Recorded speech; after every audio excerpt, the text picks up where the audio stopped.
So, you want to know how I got here? Yeah, I'll tell you my story. It all started like this. I just finished feeding the hogs when the power went out. That happens from time to time out here in the country. I tried calling the electric company, but the lines were dead. I didn't think too much of it at the time. Later that day, I noticed a stranger in my yard. Something wasn't right with him. The way he was just standing there. I went out to see what he wanted. I killed the strangers. It was them or me. The poor devils looked like they fell in a septic tank and festered for a few days. I'd never killed no one before, so I sure was real spooked. I decided to head over to my neighbors across the cornfield. I just didn't feel safe hanging around here all by myself. My neighbors were dead. I didn't know what the heck was going on, and I was scared to death. Reports of violence are coming in from neighboring states. We're unsure at this moment what to make of the situation. The governor is telling everyone to stay in their homes and has issued a... One moment, folks. Something has just come across my desk. I'm getting reports that I'm having trouble reading this bulletin, but I've been told this has been confirmed by official sources. It appears that the dead are coming back to life and eating the flesh of the living. This is unbelievable news we're hearing. I, for one, am truly shocked. For those of you tuning in, this is not a joke. Something has gone horribly, horribly wrong.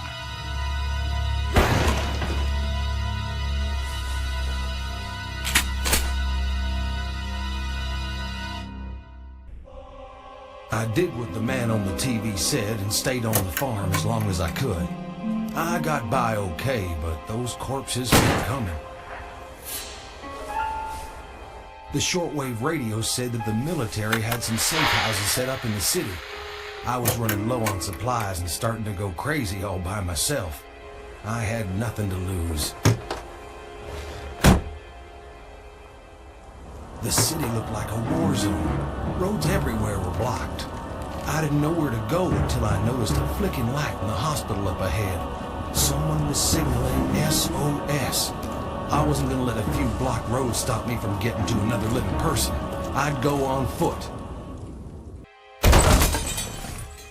A doctor was on the intercom. He had locked himself in a security room. I had to find him. The doctor had come for supplies a few days ago. The men he was with were murdered by those living dead. Once the killing started, he locked himself in this room. It kept him safe, but now he couldn't get out.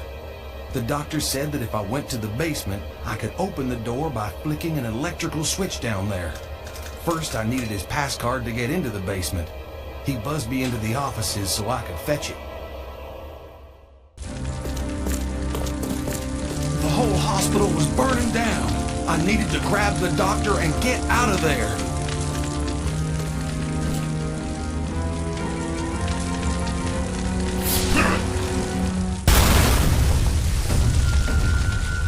Explosions rocked the hospital. No time to think. I just had to save myself. I made it out of the hospital, but I still wasn't safe. There was a police station nearby.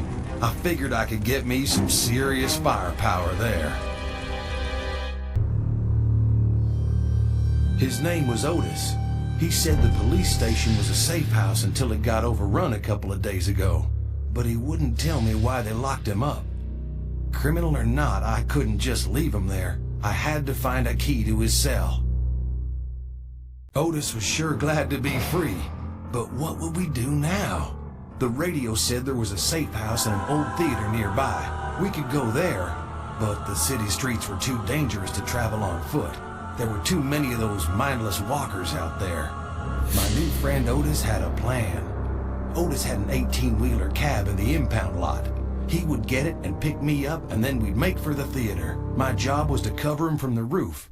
First, I needed a rifle with a scope, and I was in the right place to find one. Otis was ready to run to the truck. I didn't have many bullets in the sniper rifle, so I had to be careful. I couldn't let a single one of them get to him. Otis barely made it to his truck when a bunch of them attacked. I saw him wave and yell something. All I caught was theater, and then he drove away. I was alone again.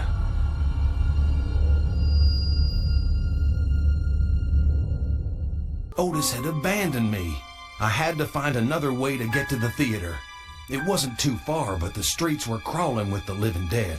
I decided to get there through the sewers. The theater was barricaded like a fortress, but everyone was dead. Those things got to them. I needed some rest. But first, I had some business to deal with.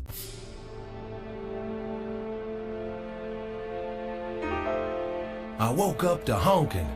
Otis came back for me.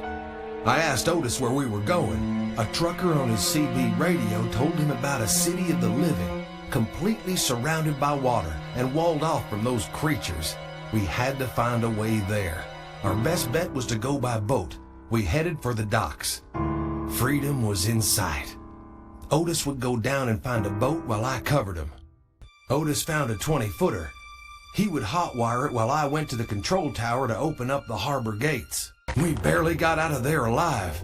It was like they knew we were trying to get away. I was relieved, but Otis wasn't doing so good. I could tell they had got to him.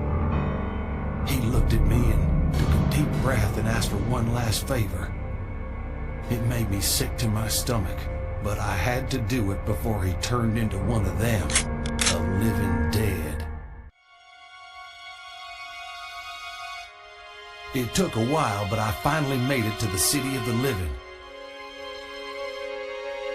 People from the city were trying to get supplies across the river, but the drawbridge wasn't working. They asked me for help, and I just couldn't say no. The truck was full of supplies, but that meant squat if we couldn't get into the city. The power to the bridge was out. If I could get the generator started, we might just stand a chance. The men at the gate took me to meet an important man named Mr. Kaufman. Mr. Kaufman was mighty impressed with how I helped out at the bridge.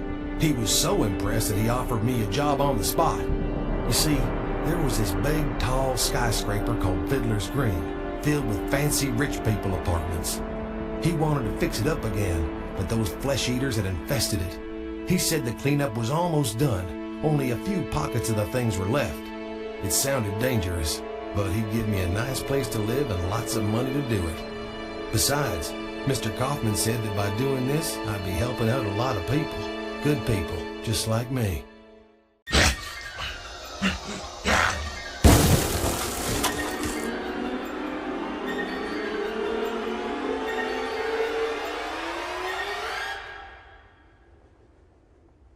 And that's how I got from the farm to the top of Fiddler's Green.